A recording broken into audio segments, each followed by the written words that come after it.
دنیا میں جتنے بھی کام ہوتے ہیں نا وہ کسی نہ کسی مقصد کے تحت ہوتے ہیں، حتیٰ کہ انسان کی جو تخلیق ہوئی ہے، انسان کو جو پیدا کیا گیا ہے، اس کا بھی ایک مقصد ہے۔ اگرچہ رب تبارک و تعالیٰ غرض سے پاک ہے، اللہ تعالیٰ کو مخلوق پیدا کرنے یا اس سے کوئی نفع لینے کی معاذ اللہ حاجت نہیں ہے، اللہ غنی ہے، بے نیاز ہے، لیکن اللہ تعالیٰ نے انسان کو جو پیدا فرمایا ہے تو پیدا فرمانے کے ساتھ انسان کو اس کا مقصد حیات بھی عطا فرمایا ہے، جو قرآن مجید میں واضح طور پر مختلف عبارات کے ساتھ موجود ہے کہ رب کی بندگی کرنا، رب کو راضی کرنا اور رب کے آگے سر جھکانا، رب کی عبادت کرنا، یہ بندے کے اور انسان کی تخلیق کا بنیادی مقصد ہے۔ اسی کے تناظر میں آپ دیکھیں دین کی جتنی بھی تعلیمات ہیں، آپ کو ایک چیز ایکول ملے گی کہ شریعت کا بھی جو بھی حکم ہوتا ہے وہ کسی نہ کسی مقصد اور غرض کے تحت ہوتا ہے،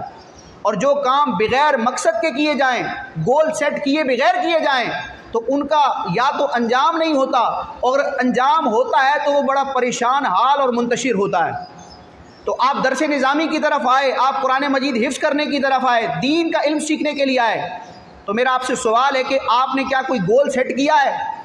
یعنی کوئی مقصد بنایا ہے کہ اس ادارے میں آئے ہیں تو کیوں آئے ہیں؟ کیا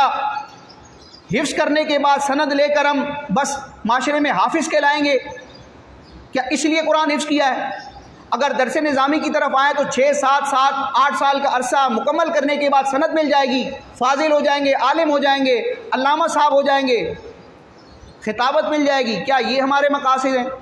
تو اپنے مقصد کو آپ پیش نظر رکھیں، بے مقصد اگر کام کریں گے تو اس کا کوئی حاصل نہیں ہوگا۔ سب سے بڑا مقصد اعظم بندہ مومن کا کسی بھی نیکی سے اللہ کی رضا ہوتا ہے، تو رب کی رضا حاصل کرنے کے لیے، اس کے محبوب کی رضا کو پانے کے لیے انشاءاللہ قرآن پڑھیں گے، قرآن حفظ کریں گے، علم دین حاصل کریں گے، اور دنیاوی علوم بھی انشاءاللہ اس نیت کے ساتھ کریں گے کہ اس دنیاوی علم کے ساتھ ساتھ جس طرح ہماری دنیا اچھی ہوگی، ہمیں روزگار کے اچھے مواقع ملیں گے، تو اسی کے ساتھ ساتھ انشاءاللہ دین کا کام بھی اب اچھے انداز میں کر پائیں گے، کیونکہ دنیاوی علوم جس کو آتے ہیں تو وہ پھر